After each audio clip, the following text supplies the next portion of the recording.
کسی نے کہا کہ اگر محمد کو تلاش کرنا ہے تو ابو بکر کے نقش قدم پر چلو، ابو بکر کے پیروں کے نشان پر چلو، جہاں پر ابو بکر ہوں گے وہی محمد ہوں گے۔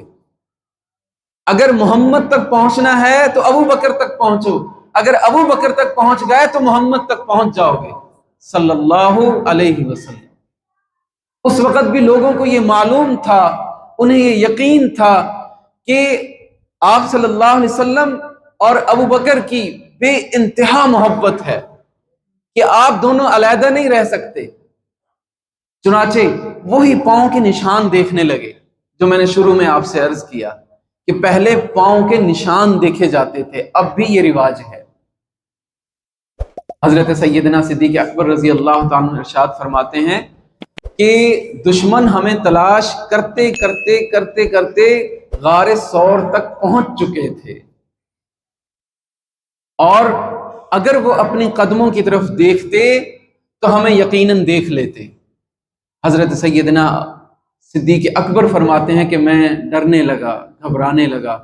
آپ صلی اللہ علیہ وسلم نے ارشاد فرمایا کہ ڈرنے کی کوئی بات نہیں ہے، تمہارا کیا خیال ہے جن دو کا تیسرا خدا ہو، جن دو کا تیسرا اللہ ہو، لا تحزن ان اللہ معنا، ڈرنے کی کوئی بات نہیں ہے، اللہ ہمارے ساتھ ہے۔ بعض مفسرین نے لکھا کہ آپ صلی اللہ علیہ وسلم نے یہ آیت پڑھی، لا تدرک الابصار وہو یدرک الابصار وہو اللطیف الخبیر، اور ان کی طرف پھونک ماری، فرمایا کہ اب یہ اندھے ہو گئے ہیں، اگر یہ دیکھیں گے بھی تو ہم ان کو نظر نہیں آئیں گے۔ اور میں قربان جاؤں حضرت سیدنا صدیق اکبر اور آپ کے خاندان، آپ کی بیٹیوں پر لکھا ہے کہ آپ کی بیٹیاں کھانا پہنچاتی تھی۔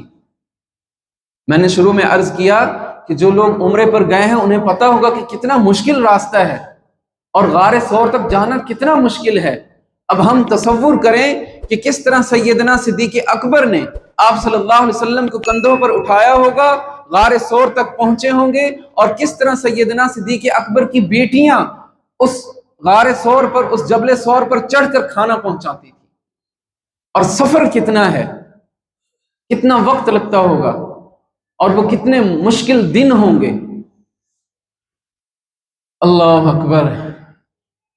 تو دشمن جب غار ثور تک پہنچے، آپ صلی اللہ علیہ وسلم نے یہ پڑھا، لا تدرک الابصار وہو یدرک الابصار وہو اللطیف الخبیر، تو دشمن آپ صلی اللہ علیہ وسلم کو نہ دیکھ سکے، اور اس طرح نبی پاک صلی اللہ علیہ وسلم محفوظ رہے، حضرت سیدنا صدیق اکبر رضی اللہ تعالیٰ عنہ محفوظ رہے۔ یہ امتحان تھا سیدنا صدیق اکبر کا، یہ امتحان تھا آنے والی امت کا، کہ اگر سیدنا صدیق اکبر یہ فرماتے کہ یا رسول اللہ صلی اللہ علیہ وسلم آپ تو ساتوں آسمانوں کی سیر کر کے آئے ہیں، آپ کو تو براق پر سوار کیا گیا ہے، آپ تو اللہ کا دیدار کر کے آئے ہیں، پھر آپ کے لیے کیا مشکل ہے کہ آپ وہی براق پر سوار ہو کر مدینہ پہنچ جائیں، آپ کو دشمن نہ دیکھے، کوئی نہ دیکھے۔ یہ حضرت سیدنا صدیق اکبر کے ایمان کا بھی امتحان تھا، اور آنے والی امت، آنے والی نسلوں کا بھی امتحان تھا، کہ وہ معجزہ تھا، وہ اللہ کی طرف سے انعام تھا جو معراج ہوئی، اور یہ امتحان تھا، یہ بشریت کا تقاضا تھا، یہ بتانا تھا آنے والی امت کو، آنے والی نسلوں کو کہ دین کے لیے قربانیاں دینی پڑتی ہیں، اسلام کے لیے قربانیاں دینی پڑتی ہیں۔ اگر آپ صلی اللہ علیہ وسلم کو براق پر سوار کر کے مدینہ پہنچا دیا جاتا اور آپ اتنی قربانیاں نہ دیتے تو آنے والی امت یہ کہتی کہ وہ تو نبی تھے، ان کے لیے دین آسان تھا، ان کے لیے اسلام آسان تھا، اسلام پر چلنا، دین پر چلنا آسان تھا، ہمارے لیے مشکل ہے۔ ایک طرف معجزہ تھا کہ ساتوں آسمانوں پر ایک لمحے میں چلے گئے اور واپس آ گئے، اور ایک طرف یہ امتحان تھا کہ رات کی تاریکی میں چھپ کر گئے کہ کہیں دشمن نہ دیکھ لے، صدیق اکبر کبھی پیچھے دیکھتے کبھی آگے دیکھتے کہ کوئی آ تو نہیں رہا.